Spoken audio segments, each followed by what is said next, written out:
ഇന്നത്തെ റെസിപ്പി എന്താണെന്ന് വെച്ചാൽ how to make fish pickle. മീൻ അച്ചാർ ഉണ്ടാക്കാൻ തുടങ്ങുകയാണ്. 2 കിലോ മീന്, 300 ഗ്രാം ഇഞ്ചി, 250 ഗ്രാം വെളുത്തുള്ളി, എണ്ണ ഒഴിച്ച് ചീനിച്ചട്ടി വെച്ച് എണ്ണ ഒഴിച്ച് എണ്ണ ചൂടാകുമ്പോൾ മുളക് പൊടി, ഉപ്പ്, മഞ്ഞൾപ്പൊടി, കുരുമുളക് പൊടിയും കൂടി ഇട്ട് ഇളക്കി പരട്ടി വെച്ചിരുന്ന മീന് അത് ഉപ്പും മുളകും എല്ലാം പിടിച്ചു കഴിയുമ്പോൾ ആ തിളച്ചെണ്ണയ്ക്കകത്തോട്ട് കോരി ഇടും. ഒന്ന് ഇളക്കി കൊടുത്തിട്ട് നമ്മൾ മുളക് പൊടി, ഉപ്പും കുരുമുളകോടും പുരട്ടി വെച്ചിരുന്ന മീന് ചുമന്ന് കണ്ട നല്ല മൂത്ത് കോരാൻ ഭാഗമായി. പെട്ടെന്ന് കഴിക്കേണ്ടതാണെങ്കിൽ അധികം മൂക്കണ്ട. വെച്ചിരുന്ന് നമുക്ക് തിരിക 1 മാസം 1.5 മാസമൊക്കെ വെച്ചേക്കണമെന്നുണ്ടെങ്കിൽ നല്ലോണം മൂക്കണം. ഇപ്പം നല്ലത് മൂത്ത് അത് കോരുക, ഒരു പാത്രത്തിലോട്ട് അത് കോരുക.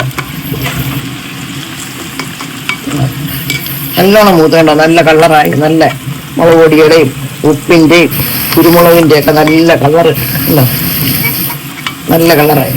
അതങ്ങോട്ട് കോരി എണ്ണയ്ക്കകത്തുനിന്ന് അങ്ങോട്ട് കോരി ചോറുണ്ണാൻ നല്ലതാണ്. ചപ്പാത്തിയൊക്കെ കഴിക്കാൻ നല്ലതാണ്. എന്തെങ്കിലും പൂരി എവിടെയെങ്കിലും കൊണ്ടുപോകുമ്പോൾ ഇച്ചിരി പൂരിക്കകത്തൊക്കെ ചോറ് മീൻ നേരം വറുത്തത് മേടിച്ചതില്ലെങ്കിൽ അതിന് വെച്ചുകൊണ്ട് പോകാം. ഇനി നമ്മൾ ചതച്ചുത്തിരിക്കുന്ന ഇഞ്ചിയും വെളുത്തുള്ളി ആ മീൻ വറുത്ത് കോരി എണ്ണയ്ക്കകത്ത് ഉണ്ടോ കാണാം.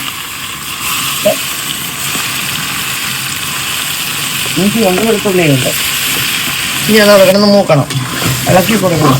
ഇളക്കി കൊടുത്തില്ലെങ്കിൽ വെളുത്തുള്ളി ഇഞ്ചി അടുക്കി പിടിക്കും.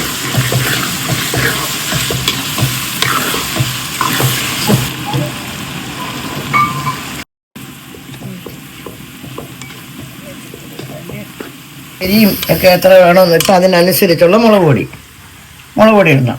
മുളകും ഉപ്പും മഞ്ഞപ്പൊടിയും പുരട്ടി വറുത്തതാ, കുരുമുളക് പൊടി ഇട്ട് വറുത്തതാ. എന്നാലും നമുക്ക് ആവശ്യം അച്ചാറിനല്ലേ, ആവശ്യമായ മുളക് പൊടി ഇടണം. മുളക് പൊടി ശകലം കൂടെ മഞ്ഞപ്പൊടി ഇടണം, ശകലം കൂടെ കായപ്പൊടി. കൂടുതലും വേണ്ടിയത് നല്ലോണം വേണം കുരുമുളക് പൊടി, നല്ല മണം വേണം. കൂടുതലെന്നല്ല നമ്മുടെ ആവശ്യത്തിന്. ചിലർക്ക് കുരുമുളക് പൊടി പിടിക്കത്തില്ല, പക്ഷെ മീനൊക്കെ അച്ചാറിന് കുരുമുളക് പൊടി വേണം, കുരുമുളക് പൊടി.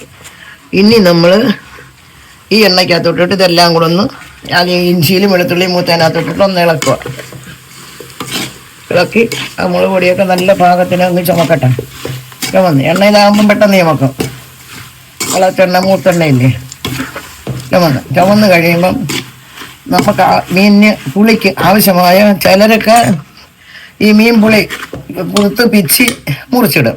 ചിലർ ഈ പാളം പുളി പിഴിഞ്ഞൊഴിക്കും, സാമ്പാർ പുളി. ചിലർ വിന്നാവരി ഒഴിക്കും. ഞാനും അങ്ങനെയൊക്കെ ചെയ്യും. ഇപ്പം ചെയ്യുന്നത് വിന്നാവരി ഒഴിക്കുക, ആവശ്യത്തിനുള്ള പുളിക്ക്. ഇല്ലെങ്കിൽ മീൻ കേടാവും, പുളി വെക്കണം. ഇത്രയേ ഉള്ളൂ. ഇനി കഴിഞ്ഞു, അച്ചാറിൻ്റെ പണി കഴിഞ്ഞു. ഇനി ഈ വറുത്ത് വെച്ചിരിക്കുന്ന മീനെല്ലാം കൂടെ ഇതിനകത്തോട്ട് തട്ടിയിട്ട് ഈ മൂപ്പിച്ച ഉള്ളിയും വെളുത്തുള്ളിയും ഇഞ്ചി എല്ലാം മൂപ്പിച്ചതിനകത്തോട്ട് തട്ടിയിട്ടുണ്ടോ, തട്ടിയിട്ട് എല്ലാം കൂടെ സംസായിട്ടൊന്ന് ഇളക്കും.